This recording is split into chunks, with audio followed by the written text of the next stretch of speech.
Third Vampire Studios presents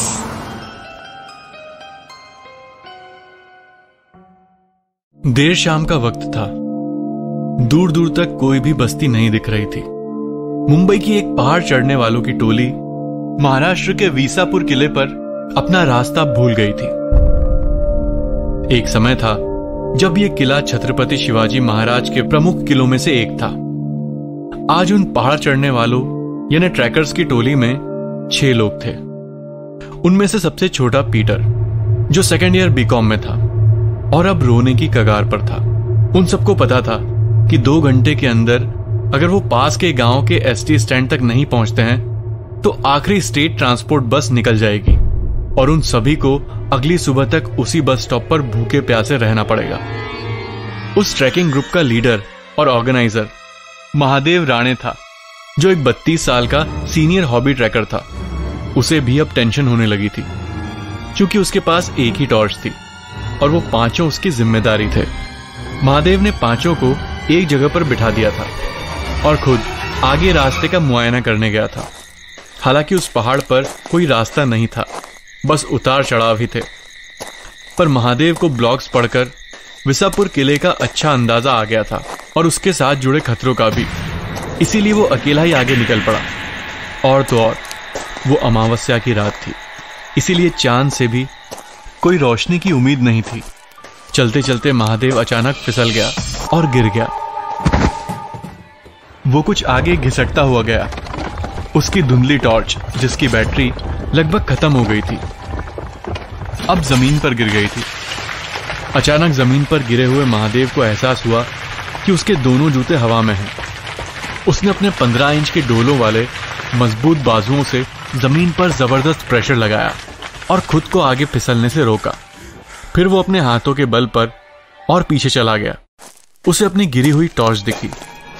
उसने वो तुरंत उठाई और उस दिशा में रोशनी डालने की कोशिश की जहां वो अभी भी गिरा था। उसने जो देखा उससे उसके पसीने छूट गए। रात के सन्नाटे में सामने एक बड़ी और गहरी खाई मुंह खोले उसका इंतजार कर रही थी। You are watching a Third Vampire Studios production.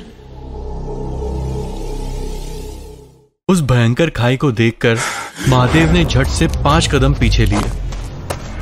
वो बाल बाल बच गया था। फिर वो धीरे धीरे अपने साथियों के पास जाने लगा। तभी कुछ 100 फीट दूर उसे एक तेज टॉर्च की रोशनी दिखी। महादेव ने झट से आवाज लगाई। रात के अंधेरे में उसे उम्मीद की किरण दिख गई थी। अरे भाई, कौन है वहां? मैं और मेरे दोस्त इस अंधेरे में खो गए हैं। हमें जरा गांव के रास्ते तक प्लीज छोड़ दीजिए। पर उस टॉर्च पकड़ने वाले से कोई भी आवाज नहीं आई। महादेव ने फिर कोशिश की। हमारी आखिरी बस निकल जाएगी भाई साहब, प्लीज हमें सिर्फ सही दिशा बता दीजिए। तभी उस टॉर्च पकड़ने वाले ने एक तरफ लाइट मारी। महादेव ने राहत की सांस ली। फिर वो बोला, आप बस 2 मिनट रुकिए, मैं अपने दोस्तों को ले आता हूं। करीब 5 मिनट बाद महादेव और उसके 5 दोस्त उस टॉर्च वाले के पीछे पीछे चलने लगे। उनकी अपनी टॉर्च अब बुझ गई थी। गनीमत थी कि वो रास्ता दिखाने वाला भला आदमी उन्हें मिल गया था। पर जब भी महादेव उस टॉर्च वाले के पास जाना चाहता, वो और भी तेज चलकर आगे जाने लगता, जिस वजह से महादेव के बाकी दोस्त पीछे छूट जाते। पूरे रास्ते वो टॉर्च वाला आदमी महादेव और उसके दोस्तों से कम 100 फीट की दूरी रखकर चल रहा था। कुछ 25 मिनट बाद उन सबको गांव का रास्ता दिख गया। फिर जब गांव सिर्फ 20 फीट की दूरी पर था, वो टॉर्च वाला अचानक मुड़ा। फिर भी उन्हें उसका चेहरा साफ नहीं दिख रहा था। उसने 3 बार उन ट्रैकर्स को एक दिशा में टॉर्च फ्लैश करके दिखाई। फिर वो रास्ते में लगी हुई झाड़ियों में टॉर्च बंद कर गायब हो गया। आगे जाकर महादेव और उसके साथी एक गांव वाले के घर पर फटाफट फ्रेश होकर चाय पीने के लिए रुके। तब उन्होंने पूरा वाकया उस गांव वाले को और उसकी बीवी को सुनाया तो वो मुस्कुराया। नसीब अच्छा है साहब, उस टॉर्च वाले भूत ने आपकी और आपके दोस्तों की जान बचाई, वो कई अमावस्या की रातों को ये अच्छा काम करता है। महादेव और उसके साथी चौंक गए। पीटर के हाथ में चाय का प्याला हिल रहा था।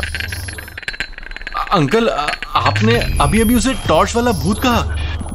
वो गांव वाला अब पीटर के रिएक्शन को देखकर हंस रहा था।